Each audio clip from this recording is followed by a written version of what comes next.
ब्रह्मा गुरुर्विष्णु गुरुर्देवो महेश्वर गुरुर्साक्षात् परब्रह्म तस्मै श्री गुरवे नमः।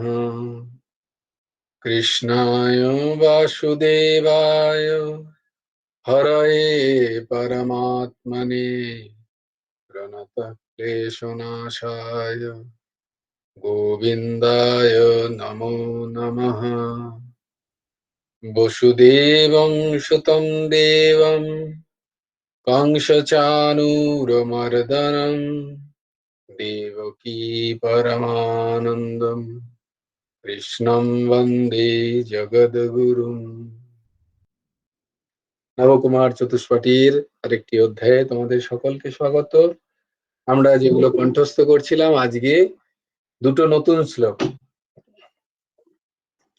সেটা হচ্ছে দ্বিতীয় অধ্যায়ের 47 এবং 48 নম্বর শ্লোক। আমরা এই মাসটার জন্য, এই মাসে আমাদের হোমওয়ার্ক দ্বিতীয় শ্লোকের দ্বিতীয় অধ্যায় সাংখ্যযোগের 47 এবং 48। 47 নম্বর শ্লোকটা তো খুবই প্রচলিত, খুব চর্চিত শ্লোক একটি, তাই জন্য এটাকে গ্রহণ করার ইচ্ছা হলো। নাও আমরা তাহলে প্রথমে আগে বাকি চারটে শ্লোক করে নিই। ধর্মক্ষেত্রে কুরুক্ষেত্রে সমবেতাযুযুৎসবঃ মামকাঃ পাণ্ডবাশ্চৈব কিম অকুর্বত সঞ্জয় यत्र योगेश्वरः कृष्णो यत्र पार्थो धनुर्धरः तत्र श्रीर्विजयो भूतिर्ध्रुवा नीतिर्मतिर्मम। यदा यदा हि धर्मस्य ग्लानिर्भवति भारत अभ्युत्थानमधर्मस्य तदात्मानं सृजाम्यहम् परित्राणाय साधूनां विनाशाय च दुष्कृतां धर्म संस्थापनार्थाय সম্ভবামি যুগে যুগে। তারপরে এবার এই মাসের যে দুটো শ্লোক তোমরা লিখে নিও। দ্বিতীয় অধ্যায়ের 47 এবং 48 নম্বর শ্লোক তোমরা লিখে নিও। তোমরা যেখানে कर्मण्येवाधिकारस्ते मा फलेषु कदाचन मा कर्मफलहेतुर्भुः मा ते सङ्गस्त्वकर्मणि योगस्त्वः कुरु कर्माणि सङ्गं त्यक्त्वा धनञ्जय सिद्ध्यौ सिद्धोः समो भूत्वा समत्वं যোগ উচ্যতে। মানেটা বলে দিই, কর্মাণ্যেবাধিকারস্তে আমরা তো পড়েছি, অনেক এ নিয়ে চর্চা হয়েছে আমাদের, তবু একবার ছোট্ট করে কর্মাণ্যেবাধিকারস্তে মা ফলেষু কদাচন, মানে কর্মে তোমার অধিকার, ফলে তোমার অধিকার নেই। ফল চিন্তা করবে না, প্রায় কথাটার যেটা বঙ্গানুবাদ হয় যে ফলের চিন্তা করো না, কর্ম করে যাওয়া হয়, সেই নিয়ে খুব তর্কাতর্কি হয়, যদিও ব্যাখ্যাটা অনেক গভীরে। তো কর্মাণ্যেবাধিকার আসতে, কর্মে তোমার অধিকার, তোমার কর্মে অধিকার, ফলের অধিকার নেই। ফলে চিন্তা করতেই পারো কিন্তু অধিকার নেই তোমার ফলে। That means don't be attached with the result of the commerce. তুমি তোমার কর্মের ফলের সাথে অ্যাটাচ হয়ে যেও না। এটা সাকসেসও হতে পারে, ফেলিওরও হতে পারে, হোয়াট এভার দ্য থিংস। এইটাই বলা, মানে কর্মের ফলের তুমি নিজেকে হেতু মনে করো না, তুমি নিজেকে কারণ মনে করো না কর্মের, কর্মফলের। হেতুর বর্মা আবার কি মা তে সঙ্গস্ত কর্মণি, এর এইটা মানে এই নয় যে তুমি কর্মকে, কর্মের সঙ্গকে ত্যাগ করবে, তাও নয়। কর্ম কিন্তু তোমায় করতেই হবে। এর মানে এই নয় যে আমার ফল পাবো না, বা ফলের মধ্যে, ফলে আমার কোনো অধিকার নেই বলে, ফলের সাথে আমার কোনো অ্যাটাচমেন্ট থাকবে না বলে আমি যে কর্মই করবো না তা নয়। তোমাকে কর্ম কিন্তু করতেই হবে। মাতে সঙ্গস্ত কর্ম, সেই কর্ম থেকে তুমি সঙ্গও ত্যাগ করতে পারো না, এটা হচ্ছে তার মানে। তারপরে কি বলছেন, তাহলে কি করে কর্ম করতে হবে না, 48 নম্বর শ্লোকটা যোগস্থ কুরু কর্মাণি, কিরকম করে করতে হবে না, যোগ কর্মযোগের কথা এখানে আছে। হ্যাঁ, যোগস্থ যোগ, যোগযুক্ত হয়ে কর্ম করো। যোগস্থ কুরু কর্মাণি, কিরম ভাবে কর্ম করবো না, যোগস্থ হয়ে, হ্যাঁ যোগযুক্ত হয়ে। সঙ্গং ত্যক্তা ধনঞ্জয়, সেই কর্মের যে ফল তার সাথে আমার যেন সঙ্গ না হয়, মানে আমার যেন অ্যাটাচমেন্ট না হয়। হ্যাঁ, সঙ্গং ত্যক্তা, সেই কর্মের ফলের সাথে সঙ্গ ত্যাগ করবো। হুম। এবং সিদ্ধা সিদ্ধ সমভূত্বা, সেই কর্মে যে সিদ্ধ প্রাপ্তি মানে কর্মের সফলতা, এবং অসিদ্ধ মানে অসফলতা, এই দুটোতেই আমি সমান থাকবো। সমভূত্বা, ভূত্বা মানে হও, সমান, সম মানে কর্মের সফলতা এবং অসফলতা, এই দুটোতেই আমার সমবুদ্ধি থাকবে। তুমি সমবুদ্ধ সম্পন্ন হও, মানে সমান বুদ্ধি সম্পন্ন হও। এবং সেইটাই হচ্ছে যোগের সবচেয়ে উচ্চ দশা। যে কোনো যুগের উচ্চ দশাই কি, সমত্ব বুদ্ধি প্রাপ্তি। সমত্ব মানে নিউট্রালাইজড হয়ে যাওয়া, নিউট্রালাইজড। এই যে স্পিরিচুয়াল লাইফ লিড করা, বা তার এই যে স্পিরিচুয়াল লাইফ আমরা যেটা চর্চা করছি, যেটা আমরা চেষ্টা করছি করার, সেটার মূল কারণ কি, না আমাদের স্থিতি যেন নিউট্রালাইজড হয়ে যায়। আমরা যেন আহ, সিদ্ধ অশুদ্ধতেও অসিদ্ধতেও আমরা যেন আহ, আমাদের মন যেন আহ, কি বলে, disturbed na hoy.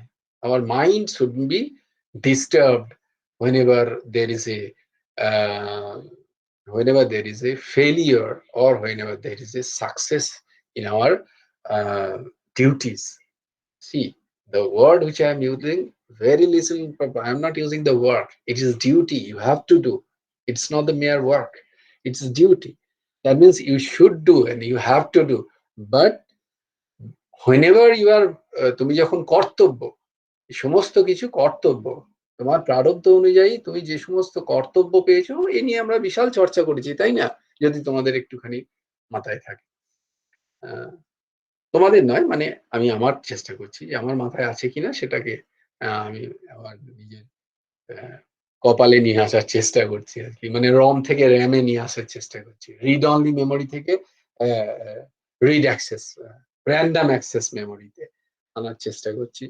সেটা হচ্ছে যেটা পড়েছিলাম আমরা, যে আমাদের কর্তব্য কর্ম করা, এবং সেই কর্তব্য কর্মতে সফলতা এবং বিফলতা, সফলতা এবং বিফলতা একটাই কারণ, সেটা হচ্ছে মনের ইচ্ছার সাথে, তাই না? সফল এবং বিফল এই দুটোই খুব দ্বান্দ্বিক কথা। It's dialectical word. It's dialectical because it has got a reference. Then only we are putting some reference, একটা ফ্রেম রেফারেন্স থেকে আমরা বলি যে আমরা সফল বা আমরা বিফল, তাই না? ইফ উই, আমাদের সেই রেফারেন্সটা কে তৈরি করেছে? সেই রেফারেন্সটা ফলসিটি, সেই রেফারেন্সের কোনো সত্যতা নেই।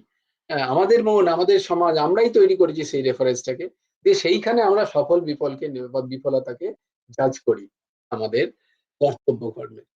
তো বলবো যে সেই, তাই জন্য সেইখান থেকে নিজেকে সরিয়ে নিয়ে আসা। সেই মনের যে, মনের সফলতা, মনের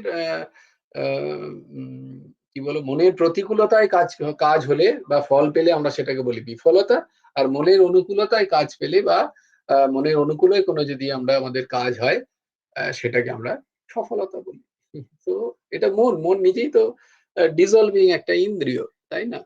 তো তারই নিজের কোনো সেই অস্তিত্ব নেই, সংকল্প বিকল্প। তাই জন্য বলছি সমত্তম যোগ উচ্চতি। হ্যাঁ, সমত্তম, এই যে সমবুদ্ধি বা এই সমতা নিজের চিত্ততে নিয়ে আসাটাই হচ্ছে যোগের সর্বোচ্চ অবস্থা বা সর্বোচ্চ যোগ, যেটাই বলতে পারো। নয়, এটাই হচ্ছে সর্বোচ্চ যোগ বা যোগ, যে যোগেই তুমি যাও, জ্ঞান যোগ, ভক্তি যোগ, কর্মযোগ, পতঞ্জলি যোগ, সেই যুগে আহ সমাধি, সমাধি স্থিতিতে আসা, নিউট্রালাইজড স্থিতিতে আসা, যেখানে আমাকে আহ সফলতা, আমাকে দ্বন্দ্বগুলো, শীত, গ্রীষ্ম, আহ আমাকে আমাকে দুঃখ, সুখ, আমাকে এগুলো, ক্ষুধা, তৃষ্ণা, এগুলো আমাকে এই সমস্ত দ্বন্দ্বগুলো আমাকে উম নাড়াতে পারবে না। সেটা হচ্ছে সমত্ব বুদ্ধি। এটা হচ্ছে যোগের উচ্চ দশা। যাকগে এর মানেটা বলে দিলাম। এই মানেটাই তোমরা মনন করবে। আর তাছাড়া তোমাদের কাছে শ্রীমদ্ ভগবৎ গীতা আছে। সেখানে তো মানে লেখাই আছে। যেহেতু ১ম দিন তাই জন্য মানেটা বলে দিলাম। পরের দিন থেকে আমরা শুধু এটা কণ্ঠস্থ করার চেষ্টা করব। বেশ, তাহলে আজকে আমরা চলে যাই আমাদের শ্রীমদ্ ভগবৎ গীতার ৪র্থ অধ্যায়ের ৯ম শ্লোকে। আমরা ৭ এবং ৮ নম্বর শ্লোকটার মানেটা মোটামুটি কালকে পড়েছি। "তদা যদা হি ধর্মস্য গ্লানির্ভবতি ভারত অভ্যুত্থানম ধর্মস্য তদাত্মানম সৃজাম্যহম পরিত্রাণায় সাধূনাং বিনাশায় চ দুষ্কৃতাং ধর্ম সংস্থাপনার্থায় সম্ভবামি যুগে যুগে।" ধর্ম সমস্ত ধর্মকে আমি প্রতিষ্ঠা করার জন্য আমি বারংবার জন্ম নিই। কিন্তু এই যে ধর্মকে তুমি তো ঠিক আছে, তুমি পরিত্রাণায় সাধনাং করলে যখন তুমি এলে, এ কিন্তু তারপরে তুমি যখন থাকবে না তখন কি হবে? তখন কি হবে? ঠাকুর, তুমি তো যখন এলে তখন তুমি রামরূপে এলে অযোধ্যাবাসীদের রক্ষা করলে। হ্যাঁ, তুমি কৃষ্ণরূপে এলে ব্রজবাসীদের রক্ষা করলে, মথুরাবাসীদের রক্ষা করলে, দ্বারকাবাসীদের রক্ষা করলে। এবার তুমি তো চলে গেলে, তোমার লীলা সংবরণ হয়ে গেল। তারপর তাহলে আমরা কি করব? এইবার ভগবান বলছেন, ভয় খেও না, অভয় থাকো। Don't be so afraid. I am telling you in the next shloka. ৪র্থ শ্লোকে অর্জুনের প্রশ্নের উত্তরে ভগবান তার জন্মের দিব্যতার বর্ণনা আরম্ভ করলেন। হুম, এবং নিষ্কাম কর্ম তত্ত্ব জানাবার জন্য তার জন্মের যে দিব্যতার সঙ্গে সঙ্গে তার যে কর্ম তিনি করে যান, তারও যে দিব্য ভাব আছে, সেইটা তিনি বোঝানোর জন্য ৯ম শ্লোকটি তিনি বলছেন। দেখো, প্রথমেই আমি তোমাদের বলেছি যে এই গোটা অধ্যায়টাই ভগবান নিজেকে চেনাচ্ছেন যে তিনি কে সেটা চেনো। হু অ্যাম আই? তো জন্ম কর্ম, তোমরা আমার সাথে সাথে উচ্চারণ করো। ৯ম নম্বর শ্লোক, ৯ নাম্বার শ্লোক। "ইয়ন্মা কর্মা চ মে দিব্যমেবং ইয়ো বেত্তি তত্ত্বতঃ। ইয়ন্মা কর্মা চ মে দিব্যম এবং ইয়ো বেত্তি তত্ত্বতঃ। ত্বক্তা দেহং পুনর্জন্ম ত্বক্তা দেহং পুনর্জন্ম নৈতি মামেতি সোऽর্জুন নৈতি মামেতি সোऽর্জুন।" অর্জুন, হে অর্জুন, আমার জন্ম চ কর্ম, জন্ম এবং কর্ম, দিব্যম, সবই দিব্য, এবং এইভাবে ইহা যে সব ব্যক্তি তত্ত্বতঃ, তত্ত্বত ব্যক্তি জেনে নেন, সহ তারা দেহং ত্যক্তা, দেহত্যাগ করার পরে পুনঃজন্ম, পুনর্জন্ম ন এতি প্রাপ্ত হন না, মাম, আমাকেই এতি প্রাপ্ত হন। তাহলে দেখো কত সোজা। ভগবান বলছেন আমার জন্ম এবং কর্ম অতি দিব্য। হুম, এই যে তত্ত্ব, এই যে বিষয়টাকে যে তত্ত্বরূপে যে একবার জেনে নেন, তার আর এই শরীর যখন সে ছেড়ে যাবে, এই শরীরে সে যদি জেনে যেতে পারে, এই বুদ্ধি এই চিত্ত দ্বারাই, এই অবিনশ্বর শরীর দিয়েই যদি এই তত্ত্বকে সে উপলব্ধি করে যেতে পারে, তাহলে এই শরীরই তার শেষ শরীর হবে। এই শরীর ত্যাগের পরে তার আর পুনর্জন্ম বিদ্যাতে, তার আর পুনর্জন্ম নেই। যেটাকে বলেছিলাম একবার, ভগবান পরমহংস ঠাকুর শ্রী শ্রী হেমন্তদেবজিও বলছেন না যে আহ, वो वो पिता पिता नहीं, वो माता नहीं माता, वो गुरु गुरु से बाहर जो मृत्यु का मुंह से ना বাঁচাতা। তো মানেটা হচ্ছে, এইবার এখানটা বুঝতে পারছো? তার মানে সেখানে ভগবান তার ব্যাখ্যাতেও বলছেন যে যারা আমাদেরকে কৃষ্ণ ভক্তিতে, কৃষ্ণের তত্ত্বের অনুসন্ধানে যারা লাগাচ্ছেন না, সেই মাতাকে মাতা বলা যাবে না, সেই পিতাকেও পিতা বলা যাবে না, আর সেই গুরুদেবকেও তিনি গুরু রূপে বরণ করা যায় না, যিনি শ্রীকৃষ্ণের তত্ত্ব, আহ, শ্রীকৃষ্ণের তত্ত্বকে উদ্ঘাটিত করার জন্য আমাদের জীবনে কিছু না কিছু করছেন। কারণ কি দেখো, তার কারণ হচ্ছে এইখানে ভগবান বলছেন যে, যে আমার কর্ম এবং আমার জন্মকে যে তত্ত্ব মানে ট্রুলি, তত্ত্ব মানে truly on the basic rule basis, এর ভেতরে কি তত্ত্ব লুকিয়ে আছে, আমার যে জন্ম এবং আমার যে কর্ম, এর মধ্যে বেসিক বেসিক ট্রু সত্যতাটা কি, সেটা তত্ত্ব রূপে জানা। শুধু আমাকে এই মনুষ্য শরীর হিসাবেই আমাকে মেনে নিও না, তত্ত্বরূপে আমাকে যে জেনেছে, তার আর আহ, এইটাই তার এই দেহ ছাড়ার পর তার আর পুনর্জন্ম নেই। তো পুনর্জন্ম যে নেই তাকে মৃত্যু বলা যায় না, পুনর্জন্ম যাই নেই তার দেহ ত্যাগকে মুক্তি বলা যায়, তাই না? তাকে মুক্তি বলা হয়, তাকে বলা হয় না যে মৃত্যু। তাই জন্য ভগবান বলছেন তার আর মৃত্যু নেই, সে দেহত্যাগের পরে আমাকেই প্রাপ্ত হবে, মানে সে মুক্ত হয়ে যাবে এই ৮৪ লক্ষ যোনিতে বারবার আওয়াগমন থেকে। তো ভগবান পরমহংস ঠাকুর অনন্তদেব সেই ব্যাখ্যাই করছেন। তিনি তার আশ্রিত জনকে, মা, মাতা, পিতা, গুরু, তার আশ্রিত জনকে যদি কৃষ্ণ তত্ত্বের দিকে অগ্রসর না করেন, তাহলে তাদের সেই জায়গার কোনো মূল্য নেই। এটাই ভগবান সেই দোহাতে বলছেন। তো আমরা এর বঙ্গানুবাদটা দেখি। হে অর্জুন, আমার জন্ম এবং কর্ম সবই দিব্য। এইভাবে আমার জন্ম কর্মকে যেসব ব্যক্তি তত্ত্বত জানেন, অর্থাৎ দৃঢ় নিশ্চয় হয়ে মেনে নেন, তারা দেহত্যাগ করার পর আর পুনর্জন্ম প্রাপ্ত হন না, তারা আমাকেই প্রাপ্ত হন। তাহলে আমরা যেটা করছি সেটা হচ্ছে সেই শ্রীকৃষ্ণের তত্ত্বকে জানার চেষ্টা করছি। এই যে গীতা, শ্রীমদ ভগবত গীতা, ভাগবত, উপনিষদ, বেদান্ত আদি, যা গীতাতে সবকিছু আছে। কারণ আগেই আমরা পড়েছি গীতা মাহাত্মে কি, সর্ব উপনিষদ গাব দুগ্ধা গোপাল নন্দন পার্থ বৎস সুধীর ভোক্তা দুগ্ধম গীতা মৃতম মহৎ। আমরা গীতা শ্রীমদ ভগবত গীতার মাহাত্মে পড়েছি। কারণ সর্ব উপনিষদ গাব, এই যে সর্ব উপনিষদ বেদান্ত, বেদান্তের যে প্রতিপাদ্য বিষয় তত্ত্ব, সেই তত্ত্বকেই দহন করছেন কে? গোপাল নন্দন। তিনি দহন করছেন বৎসকে এখানে, না অর্জুন, তিনি প্রশ্ন করছেন। এবং দুগ্ধ প্রাণ করছেন কে? না তোমাদের মতো সুধীজনেরা, তোমাদের মতো সাধু মহাপুরুষরা। তোমরা দেখো কত কৃচ্ছ সাধন করে সেই দুগ্ধ পান করছো। তো এখানে তার মানে হচ্ছে আহ, সাধু মহাপুরুষরা যারা এই দুগ্ধ পান করার অধিকারী, তারা এই দুগ্ধ পান করছেন। কোন দুগ্ধ? না যে দুগ্ধ উপনিষদ থেকে এসছে। দুগ্ধ মানে ওই তত্ত্ব সার, জ্ঞানের যে সার, সেই সারই এই গীতাতে আছে, যেখানে ভগবান নিজেকে উদ্ঘাটিত করছেন।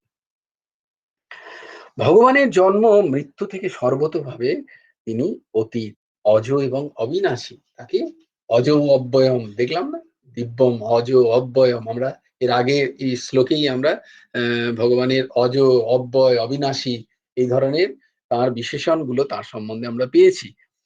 তার মানুষ রূপে অবতরণ হলে সেই অবতীর্ণ মানব রূপ সাধারণ মানুষের মতো হয় না।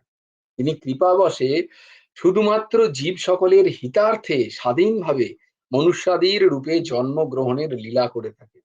এই সমস্ত শব্দের ব্যবহার কারণ আগের শ্লোকে আমরা দেখেছি যে ভগবানের জন্ম কর্ম পারতন্ত্রমূলক নয়, তার কর্ম হচ্ছে দিব্য। আর আমাদের কর্ম, জীবের কর্ম হচ্ছে কর্ম পারতন্ত্রমূলক, মানে কর্মের সাথে আমাদের জন্ম আহ নির্দিষ্ট। আমাদের জন্মে আমাদের কোনো হাত নেই, কিন্তু ভগবানের জন্ম তা নন। ভগবান কোনোদিনই মনুষ্য জীবের যেমন জন্ম হয় সেইভাবে জঠরস্থিত কোনো জন্ম ভগবানের হয় না। তাহলে বলবে যে শ্রীকৃষ্ণ রাম, দেখো শ্রীরাম আদি যে জন্মের কথা, সেখানেও কিন্তু ভগবান প্রথমে চতুর্ভুজ হয়ে দর্শন দিচ্ছেন মাতা পিতাকে।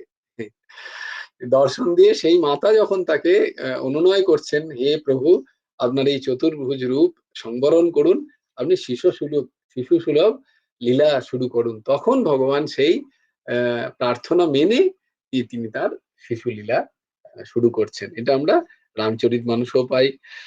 ভয় প্রকট কৃপালা দীন দয়ালা कौशल्या हितकारी, हर्षित महतारी, मन मनिहारी, अद्भुत रूप विचारी, लोचन अभिरामा, तनु घन श्यामा, निज आयुध भुज चारी, ভূষণ বনমালা, নয়ন বিশালা, শোভা সিন্ধু খরারি,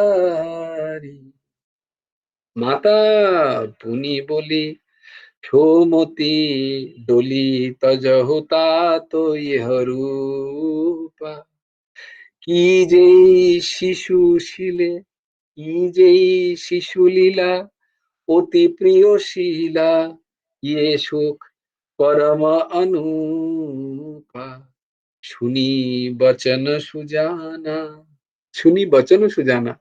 ভগবান কি করলেন প্রথমে?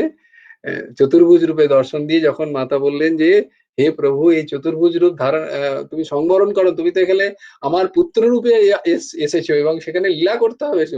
সঙ্গে সঙ্গে ভগবানের বললো তাই তো, ভক্তেচ্ছয় পাত্র সুচিন্ত বিগ্রহ, তিনি সঙ্গে সঙ্গে বাচ্চা ছেলে হয়ে গেলেন দ্বিভুজ রূপে। আর এই জন্য শুনি বচন সুজানা, রোদন ঠানা, তিনি সঙ্গে সঙ্গে বাচ্চা ছেলের মতো কাঁদতে শুরু করলেন। ওই বালক শুরু ভূ, এইরকম। তো একই আমরা লীলা দর্শন করতে পাই কৃষ্ণ জন্মের ক্ষেত্রে। এটা শ্রীরাম জন্মের, শ্রীরামচরিত মানসে এই যেটা পাঠ করলাম দোহা, রামচরিত মানসের তুলসীদাস মহারাজ লিখছেন শ্রীরাম মহারাজের জন্ম বৃত্তান্ত। তো দেখো, তার মানে হচ্ছে ভগবানের যে জন্ম, তা কিন্তু আমাদের সাধারণ জীবের মতো নয়। তার জন্ম দিব্য, তার জন্ম দিব্য এবং কর্মও দিব্য। এবং কর্ম কেন দিব্য? না, জন্ম নিয়ে তো তিনি তখনকার সময়কার মানুষদের উদ্ধার করলেন, কিন্তু তার যে কর্ম, কর্ম মানে তার তো কর্ম হয় না, তার সেটাকেই বলা হয় লীলা।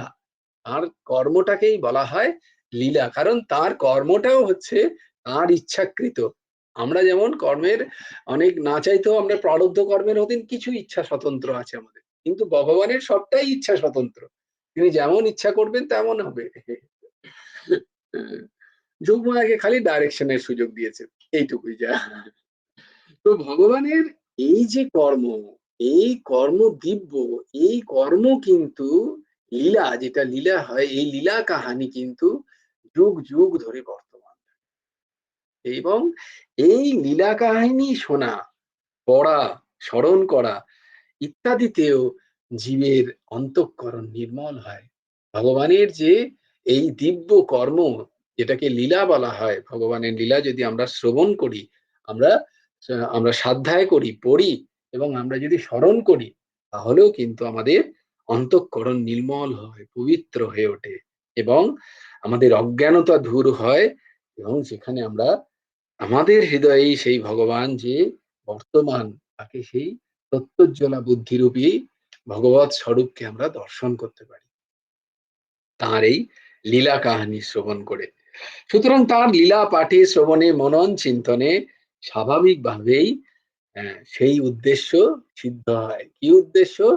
না, সেই জীব আবার তার নিজের স্বস্বরূপকে চিনতে পারে, যে সে কৃষ্ণের নিত্য দাস, এবং সে তার আবার বৈকুণ্ঠ থেকে বৈকুণ্ঠা মানে তার যখন বিগত কুণ্ঠা হয়ে যায় সে, তখন সে বৈকুণ্ঠ প্রাপ্ত হয়ে যায়। বিগত কুণ্ঠা হয়ে যায় যখন তার সাত্ত্বিক ভাবের সাথে, তখন সে এই ভগবানের পার্ষদ রূপে আবার বৈকুণ্ঠে গমন করে। আমার কর্ম যেমন দিব্য, তেমনি তেমনি তোমরাও, ভগবান যেন সেই উপদেশ, তোমরাও তোমাদের কর্মকে দিব্য করো। আসছি ঊর্ধ্বসীমা। কিন্তু তার কর্ম অবশ্যই দিব্য হতে পারে। হ্যাঁ, জন্ম আমাদের তো হাতে নেই, জন্ম আমাদের যেমনই হোক, কিন্তু আমাদের কর্মটা তো আমাদের দিব্য হতে পারে। বিবেক দিয়ে, আমাদের বিচার দিয়ে, বুদ্ধি দ্বারা, আমাদের সৎসঙ্গ দ্বারা, আমাদের যে যে সমস্ত আমরা বিদ্যা বুদ্ধি দ্বারা, আমাদের বিচার দ্বারা আমরা আমাদের কর্মকে কিন্তু শোধরাতে পারি। হুম? আমাদের সেই কর্মটাকে আমরা দিব্য করতে পারি। জন্মতে আমাদের হাত নেই, ঠিক আছে? কিন্তু কর্ম আমাদের আ দিব্য হতে পারে। যে কর্ম তাই জন্য সেই জন্যই কর্ম আ যোগের কথা বলা হচ্ছে। ওই একই কর্ম, যে কর্ম আমাকে আ আমাকে আসক্তি দিয়ে আমাকে বন্ধনের কারণ হবে, সেই কর্মকেই আমি দিব্য রূপে আ আমাকে আমার নিজের আসক্তি শূন্য হয়ে সেই একই কর্ম অনুষ্ঠিত করলেই আমার সেই কর্মই দিব্যতার রূপ নেয়, এবং তাই আমার মমতা আসক্তি বর্জিত হয়ে আমার ভগবৎ প্রাপ্তির কারণ হয়ে ওঠে, পথ হয়ে ওঠে। হুম, ঊর্ধ্বসীমা বলো।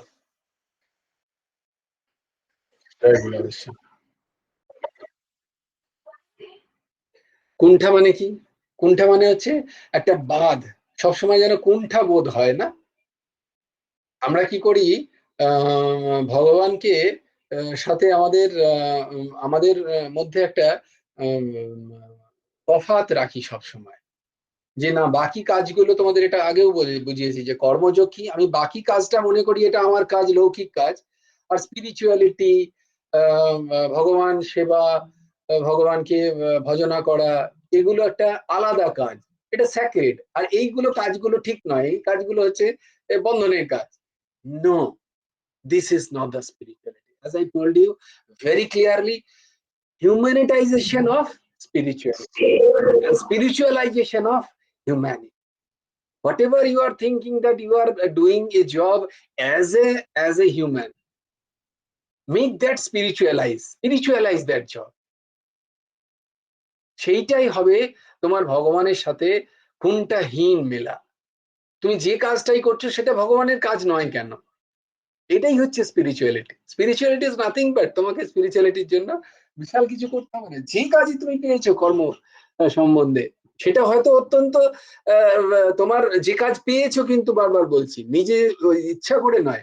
মানে কর্তব্যবোধে তোমার জন্ম অনুযায়ী যে কাজ পেয়েছো, সেটাই যদি তুমি ভগবৎ সেবায় বা ভগবৎ ইচ্ছায় সেই কাজ করো।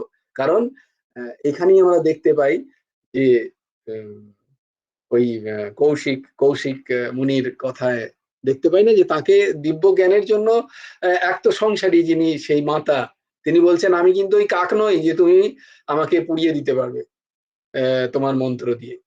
তো কৌশিক মুনি বললেন, বাপরে, আমি তো ঘরের বাইরে দাঁড়িয়ে আমি ভাবছিলাম, এরকম ক্রোধ করছিলাম, আর ওই মা কি করে জেনে গেলেন? তখন সেই মা এই কথাটাও জেনে যাচ্ছেন যে উনি এই কোশ্চেন করছেন। তখন সেই মা এসে বলছেন, অত চিন্তা করার কিছু নেই। আমি আমার কর্ম স্বধর্ম অত্যন্ত নিষ্ঠার সাথে পালন করি। আমি একজন আ আ উম পতিব্রতা নারী, এবং সেই পতিব্রতা নারীর একমাত্র উদ্দেশ্য হচ্ছে পতিকে ভগবৎ রূপে সেবা করা। তাই আমি সেটা করেছি বলে আমার এই দিব্য জ্ঞান প্রাপ্ত হয়েছে। আমাকে কোথাও বনে জঙ্গলে গিয়ে তপস্যা আর সাধন করতে হয়নি। তো এইরকম আমি সেটাকেই ভগবৎ সেবা রূপে নিয়ে নিয়েছি। তো এইটাই আমরা করতে পারছি না। এইখানেই ডিফারেন্সটা এসে যাচ্ছে। স্পিরিচুয়ালাইজেশন এর সাথে আমরা আমাদের যে ডিফারেন্সটা এসে যাচ্ছে বারবার, না, না, এটা তো একটা আলাদা। ১০টা থেকে ১০:৩০ ১১টা পর্যন্তই আমাকে স্যারকে শুনতে হবে। তারপরে I can do all my job. No, not at all. হবে না। এই করলে হবে না। আমি যদি একটুখানিও কিছু পাই, I will try to apply those things in my life and in every sector of my life. Not only সেটা হয়তো আমি আমার কোনো খারাপ চিন্তাও আসছে। সে হয়তো কোনো অত্যন্ত স্বাভাবিকভাবেই সংস্কার তো বহু জন্মের সংস্কার। আমি কি একদিনে দুম করে আমার কেটে যাবে? না। কিন্তু সেই সংস্কারটাকেও আমি ভগবৎ চিন্তনে কি করে কাজে লাগাতে পারি?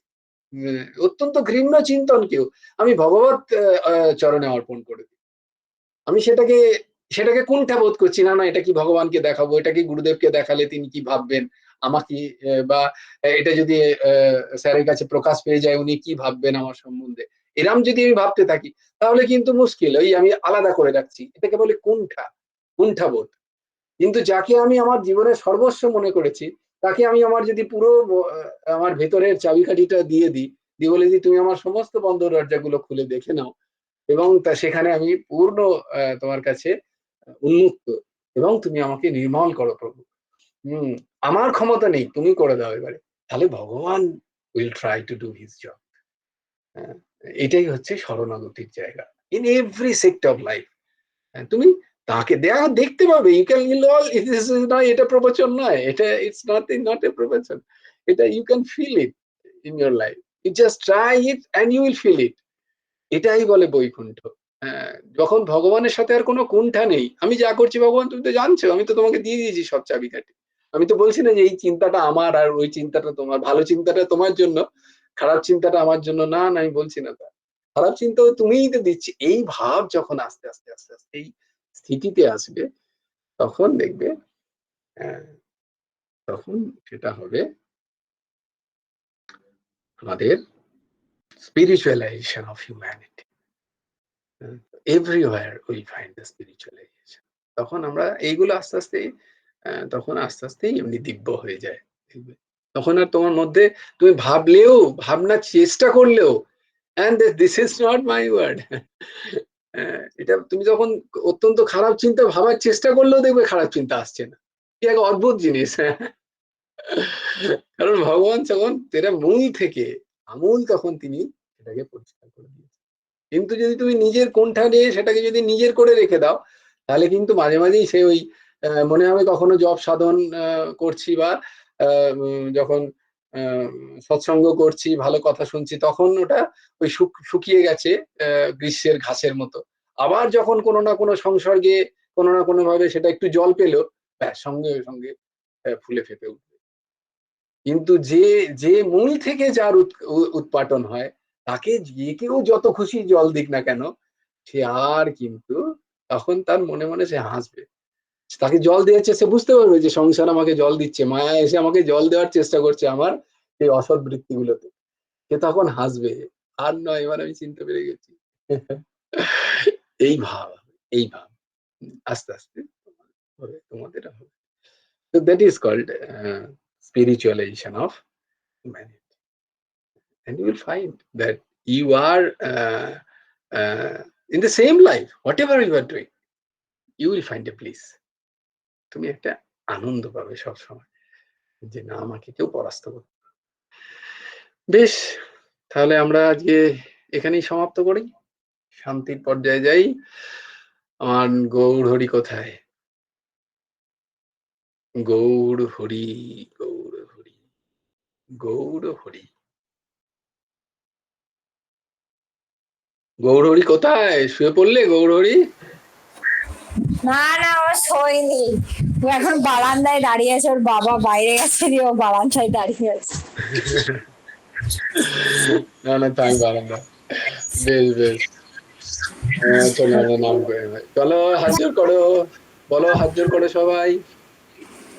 গুরু রাধে শ্যাম, রাধে শ্যাম, শ্যাম শ্যাম, রাধে রাধে, রাধে রাধে কৃষ্ণ, রাধে কৃষ্ণ কৃষ্ণ, রাধে রাধে। জয় গুরু রাধে শ্যাম, জয় জয় পরমহংস ঠাকুর শ্রী শ্রী হেমন্ত দেব জিউর জয়।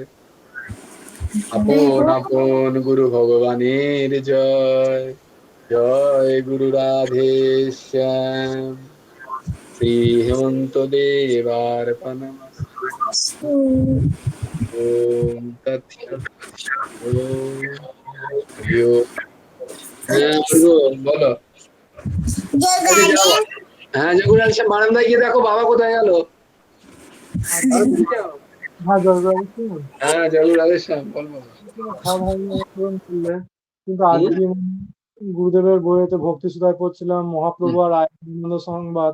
তো হুম সেখানে আমি কনফিউজ হয়ে গেলাম, মানে নিজে কোনটা হুম। ছেড়ে কোনটা করবো মানে। এক সেকেন্ড দাঁড়া, না না ওই যে ওপরেরটা নিচের বইটা, মলারটা। হ্যাঁ হ্যাঁ, কোন পাতা বল।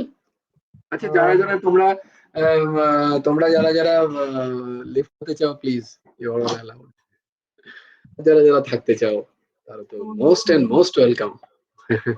হ্যাঁ বলো কোন পাতা বল। 12-13 পাতা, 12-13 পাতা, ভক্তি সুধা প্রথম পাঠ। ভক্তি সুধার প্রথম পাঠ 12-13 পাতা।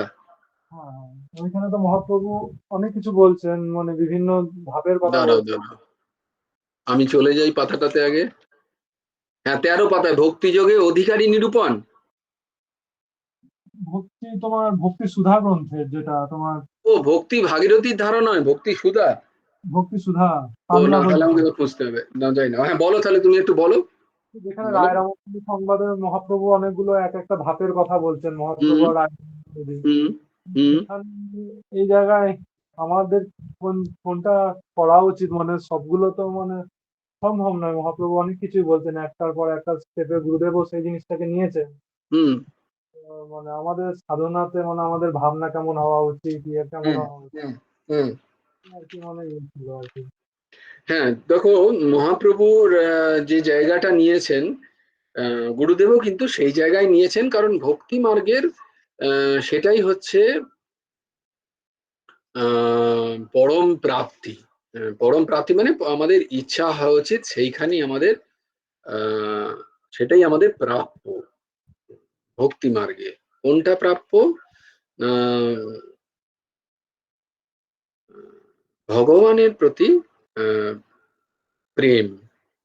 প্রেম মানে হচ্ছে নিষ্কাম ভালোবাসা, ভগবানের প্রতি প্রেম।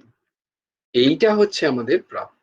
ভগবত দর্শন, শান্ত দাস্য সখ্য আত্মনিবেদন পর্যন্ত, আত্মনিবেদন তো নিচ্ছেন। আহ, বাকি যে সমস্ত, সেগুলো তো ঠিক আছে, সেবা এগুলো ধাপ, এগুলো সিঁড়ি। তাই জন্য তিনি বারবার রামানন্দকে বলছেন যে এও বাহ্য আগে কওয়ার, মানে তিনি চাইছেন ভক্তি মানে ভাগবত ধর্মের শ্রেষ্ঠতাটাকে পূর্ণরূপে প্রতিষ্ঠা করতে। এবং ভাগবত ধর্মের শ্রেষ্ঠতা প্রেম, এবং প্রেমেও, প্রেমেও দেখো, এটা স্বাভাবিকভাবে খুব খুব গহীন আলোচনা যদিও, তোমরাও এটাকে যে প্রাকৃত স্তরে নিলে কিন্তু খুব মুশকিল। হম। তাই জন্য এই এই প্রেম বলছে জম্বু নদ হেম, এই প্রেম নৃলোকে না হয়। মানে যতক্ষণ তোমার মধ্যে নৃদেহের ভাব থাকবে, মানে যতক্ষণ তোমার মধ্যে মনুষ্য শরীরের ভাব আছে, ততক্ষণ ওই প্রেম হওয়া সম্ভবই নয়। হ্যাঁ, এই যাই জন্যই কথাটা বলছে, এই প্রেম জম্বু নদ হেম, এই প্রেম নৃলোকে না হয়। মানে যতক্ষণ তুমি ভাবছো যে আমি এই লোকের বাসিন্দা, ততক্ষণ কিন্তু সেই প্রেম হয় না, প্রথম কথা। দ্বিতীয় কথা, সেই প্রেম প্রাপ্তি পরে, যেটা আবার বলছেন ব্রজভিনা অন্য কোনো জায়গায় নাহি বাস। দেখো, খুব ভালো করে বিচার করবে, কারণ পরের যে ধাপটা বলবো সেই ধাপটায় প্রথমেই যদি আমাদের দেহভাব থাকে, তাহলে কিন্তু ওই ভাবটার বিকৃত রূপ আমরা ধরে নেব। ওই ভাবটা হচ্ছে সর্বোচ্চ ভাব, ওই ভাব অত চারটিখানি জিনিস নয়। ওই ভাবটা হচ্ছে রাধা ভাব। হ্যাঁ, রাধা ভাব অত সোজা, অত একেবারেই খুব নিম্ন স্তরের নয়, ও সবচেয়ে উচ্চ কোটির স্তর। সেই স্তরের কথা বলছেন মহাপ্রভু। তাই জন্য আত্মনিবেদনকেও সেখানে তিনি এওভাজ্য বলে দিচ্ছেন। চিন্তা করো, আত্মনিবেদন হচ্ছে ভক্তির নবদা ভক্তির চরম স্তর, আত্মনিবেদন। হ্যাঁ, তোমাদের বলেছি বোধহয় প্রহ্লাদের, আমি বলবো তোমাদের ভাগবতে প্রহ্লাদের নবদা ভক্তির কথা। হম। অর্চন বদন দাস্য সখ্য আত্মনিবেদনম। তো আত্মনিবেদন সেখানে, সেখানকার আচার্যকে আত্মনিবেদনের, না মাতা লক্ষ্মী, যিনি নিরন্তর শেষ শেষ শয়নে ভগবান শুয়ে আছেন, আর মাতা লক্ষ্মী নিরন্তর পদসেবন করছেন। আত্মনিবেদনের আচার্য মাতা লক্ষ্মী। চৈতন্য প্রভু সেটাকেও বলছেন যে এও বাহ্য আগে কহবার। রামানন্দ কনফিউজ, এবার আগে আর কোথায় কইব, আগে আর আমার কোনো, আর আর তার কাছে আর কোনো কথা নেই। তিনি মুখ হয়ে গেছেন, স্তব্ধ হয়ে গেছেন। তখন তার মানে তোমাদের আগে এইটা বুঝতে হবে যে তিনি আত্মনিবেদন মানে কি বলতে চাইছেন, আত্মনিবেদনের স্তরটা কি, সেইটা বলার জন্য তোমাদের এইটা, তোমাকে এইটা বলছি যে প্রেম প্রাপ্তি এই সমস্ত ধাপের মধ্যে মধ্যে গিয়ে গিয়ে গিয়ে গিয়ে ভাগবত ধর্মের সবচেয়ে উচ্চতা যে ভগবত প্রেম প্রাপ্তি, সেই প্রেম প্রাপ্তি কিন্তু এই নৃদেহে হয় না। মানে যতক্ষণ দেহ ভাব আছে ততক্ষণ সেই প্রেম প্রাপ্তি সম্ভব নয়। তোমরা বলবে তাহলে কোন দেহে হয়? তার জন্য আলাদা একটি দেহ তৈরি হয়, লিঙ্গ শরীর বলে সেটাকে। সেটাকে বলা হয় লিঙ্গ শরীর। সেই যে শরীর সাধন দিয়ে তৈরি হয়। ভক্তি মার্গে বহু উপাসনা করার পরে সেই শরীর, যেটা তোমার স্বস্বরূপের যখন উপলব্ধি হয়, সেই স্বরূপের যখন উপলব্ধি হয়, সেই স্বরূপের উপলব্ধির স্তরটাকে বলে লিঙ্গ শরীর। খুব কঠিন, অত্যন্ত সূক্ষ্ম স্তর একটা। সেই শরীরে হয় ওই প্রেম, যেখানে ভগবানের সাথে মিলন সম্ভব হয়। শ্রী চৈতন্য মহাপ্রভু বলছেন মিলনটাও হচ্ছে আমি সর্বশ্রেষ্ঠ মানি না। চিন্তা করো, ভগবানের সাথে মিলনটাও তিনি সেখানে অস্বীকার করছেন। তিনি ভগবানের বিরহ চাইছেন, যেটাকে বলা হয় বিপ্রলম্ব ভাব, যেটাকে বলা হয় পরকীয়া প্রেম। এই পরকীয়া প্রেম যখন, এই জন্য আমি হেসে ফেলছি এই জন্যই যে যেহেতু আমার মধ্যে হৃদয়ের ভাব আছে, তাই জন্য যখনই পরকীয়া প্রেমের কথা বলা হবে তখন স্বাভাবিকভাবে আমরা সেটার সেটা অত্যন্ত ন্যূনতায় তার বোধ করে আমাদের নিজের পাপের ভাগীদার হয়ে যাব আমরা। তাই জন্য এই পরকীয়া প্রেম, পরকীয়া প্রেম মানে যেখানে মিলন নেই, যেখানে বিরহ, বিপ্রলম্ব ভাব, যেখানে মিলন নেই। বুঝতে পারলে বাবা? সেই ভাবটাকে শ্রী চৈতন্য মহাপ্রভু বলছেন যে এইটা হচ্ছে চরম ভাব, বিপ্রলম্ব ভাব, পরকীয়া প্রেম। এই পরকীয়া প্রেম মানে সেখানে কিন্তু দেহ আদির কোনো চিহ্ন মাত্র নেই, সেখানে গন্ধ মাত্র নেই। চিহ্ন তো দূর কি বাত, গন্ধ পর্যন্ত নেই সেখানে। লেশ মাত্র বলে যেটা না, লেশের পরেও গন্ধ থাকে। লেশ মানে তো তোমরা জানো জলের ওপরে যে তেলটা ভাসে, মানে তেলের বাটি মেজে মেজে মেজে মেজে পরিষ্কার করার পরেও তাতে জল ঢাললে দেখবে সেই জলের ওপরে একটা হালকা আস্তরণ থাকে তেলের, একটু সূক্ষ্ম রূপে দেখলে সেইটাকে বলা হয় লেশ। তো সেটা হয় লেশ, আর গন্ধ তারপরেও থেকে যায় খানিকটা। কারণ পৃথিবীর হচ্ছে গন্ধ হচ্ছে পৃথিবীর তন্মাত্র, যাকে অত বেঁধে যেতে হবে না। তো এখানে হচ্ছে শরীর ভাবের গন্ধ বর্জিত যে দশা, সেই দশাতে মিলন ভাব, আর সেই মিলনের পরেও যে বিরহ ভাব, ভক্তের সেই স্তর হচ্ছে, ভক্ত সেই জায়গায় চায় যে প্রভু কেন চায়, বলছে ভগবান তুমি তো স্বতন্ত্র, তোমার মিলন চাইলে তুমি তো হয়তো আসবে, কিন্তু তুমি স্বতন্ত্র, তোমার কখন ইচ্ছা হবে তখন তুমি চলে যাবে। আচ্ছা, মিলনেও খানিকটা অনেক সময় বিস্মৃতি আসে, মিলনেও কখনো কখনো বিস্মৃতি হয়, কিন্তু তীব্র বিরহে কখনো বিস্মৃতি নেই। তীব্র বিরহে নিরন্তর তার সেই স্মৃতি সন্তান জেগে থাকে। যদিও এগুলো তোমরা কিছু মনে করো না, আমাকে ক্ষমা করো, আমি আমার কথা বলছি না, মহাপুরুষদের কথা বলছি। এটা সর্বসমক্ষে আলোচনার বিষয় নয়, এটা খুব খুব উচ্চ, খুবই সূক্ষ্ম, সূক্ষাতি সূক্ষ্ম, অত্যন্ত উচ্চ স্তরের একটি স্তর। যেহেতু অর্ঘ্য ওই জায়গাটা বোঝার কথা বললো, তাই তার উচ্চতাটাকে বোঝানোর জন্য আমি বললাম। আমার কি, আমি তো নেই কত, কারণ সেই পৌঁছই নেই সেখানে। আমি খালি বলার জন্য যেটুকু শ্রবণ করেছি সেইটুকু তোমাদের বলতে পারলাম। বোঝাতে পারলাম অর্ঘ্য বাবা? হ্যাঁ, কিছুটা তো হ্যাঁ, ঠিক আছে। তারপরেও মহারাজের কাছে আরেকটা, মানে যেটা গুরুদেব আমাদের দেখাচ্ছেন, তারপরেও একটা জিনিস যে হ্যাঁ, ইয়েতে লিখেছে রাধা ভক্তি বিষয় আর কেহ নয়, হুম, তোমার গুরু উন্নতি জানায়। তো হুম, তখন মহারাজ এই জায়গাটাতে এসে ফাইনাল হলেন, মানে হ্যাঁ, অনেকগুলো ওই তো ভক্তি বিপ্রলম্ব ভাব। রাধা ভক্তি কি দেখো, রাধা চিরকাল বিরহ চেয়েছেন। যে মানে মহারাজের কাছে এইটুকু শুনেছিলাম। তারপরে আমি যখন মানে একবার সৎসঙ্গতে এটা একবার হয়েছিল, সেদিন শুধু মহারাজই চর্চা করেছিলেন মানে সেই হ্যাঁ, সময়। একদম একদম ঠিক বলেছেন। তখন লাস্টে মহারাজ এসে এই জায়গাটায় মানে ইয়ে করেছিলেন আর কি। হুম, কিয়া প্রেমের পরাকাষ্ঠা বলা হয় রাধা প্রেমকে। পরকীয়া প্রেমের পরাকাষ্ঠা। তো এগুলো এগুলো এগুলো এগুলো আলোচনার আমরা অধিকারীও খুব নই যদিও, তবুও তুমি বললে বলে খানিকটা আলোচনা হলো। এগুলো আমরা অধিকারীও নই। মহারাজ পড়তে বলেছিলেন এই বইটা আমাকে। হ্যাঁ, মহারাজ আর কি এই বইটা আমাকে পড়তে বলেছিলেন। ও এই নিশ্চয়ই তোমাকে তোমাকে আধার ভেবেছেন, তাই জন্যই মহারাজ তোমায় আজ্ঞা করেছেন। এই অবশ্যই। বইটা কিন্তু খুব আহ, একটা বুঝতে পারিনি এবার আমি। তুমি এখানে যেহেতু সর্বসমক্ষে রাখলে, তাই যতটা আমার দূরত্ব ততটা আমি গেলাম। এটা বোধহয় মহারাজের সাথে এক কক্ষে যখন তুমি থাকবে তখন আলোচনা করলে আশা করি মহারাজ তোমাকে আরো অনেক ভেদ খুলবেন এই ব্যাপারে। মানে মহারাজকে আমি জিজ্ঞেস করি, মানে প্রত্যেকবারই জিজ্ঞেস করি যে কোন কোন বইগুলো পড়বে এরপর, মানে হুম, এই বইগুলো পড়া হয়েছে এরপর কি পড়বো। তখন হুম, মহারাজ যে যে বই নাম বলেন সেগুলি আর কি সংগ্রহ করা হয়।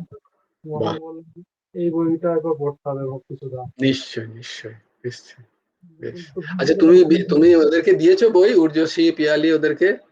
হ্যাঁ, ওদেরকে ভাগবতী কথা দেওয়া হয়েছে, বচনামৃত সদস্য পঞ্চম খণ্ড, না ষষ্ঠ খণ্ড দেওয়া হয়েছে, হুম, গীতাঞ্জলি দেওয়া হয়েছে। বাহ। গুরুতত্ত্বাঞ্জলিটা তোমরা প্রত্যেকে পড়বে। গুরুতত্ত্বাঞ্জলি একটা অসাধারণ বই, অপূর্ব সাহিত্যিক গীতাঞ্জলি থেকে শুরু আমাদের। ভাষা এবং তার ব্যাখ্যা। গুরুতত্ত্বাঞ্জলি খুবই সমৃদ্ধ একটি বই। তোমরা সবাই যার যার কাছে গুরুতত্ত্বাঞ্জলি আছে প্রত্যেকের চেষ্টা করবে গুরুতত্ত্বাঞ্জলি পড়া।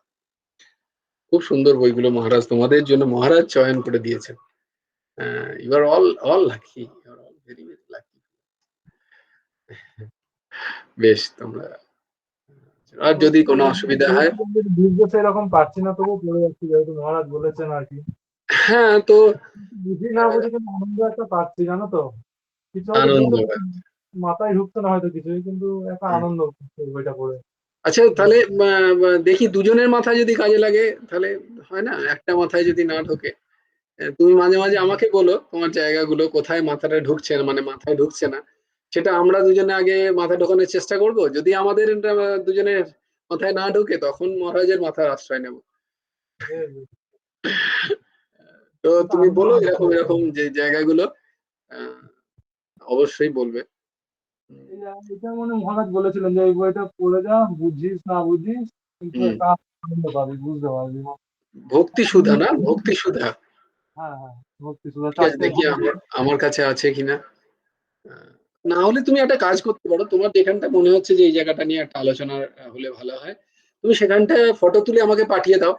আমি সেটাকে পড়বো, খানিকটা চিন্তন করব, নিজের থেকে কিছু বেরিয়ে এলে আমরা দুজনে আলোচনা করব সেটা নিয়ে, তাই না? আর বাকি আমাদের আলোচনার সাথে যদি কেউ অংশগ্রহণ করতে চায়, সেই লোভনীয় সেই গাজর ঝোলানোর মতো ঝোলাচ্ছে আর কি, কেউ যদি দৌড়ে আসতে চায় তার জন্য দে আর অল ওয়েলকাম। হ্যাঁ, কন্যা কুসুম বল। আমি একটু আলোচনার মধ্যে থাকতে চাই। হ্যাঁ, আমি একটু থাকতে চাই, এইগুলো শুনতে চাই ও আর কি। দেখেছো, বাহ, এই তো তব কথামৃতম তপ্ত জীবনম কবিভিরীডিতম কল্পনা। ঠিক ঠিক ঠিক। তাহলে অর্ঘ, তুমি যে ওগুলো পড়বে সেগুলো যদি তুমি মনে হচ্ছে যে এগুলো আলোচনা হলে ভালো হয়, সেগুলো তুমি রাখতে পারো এখানে।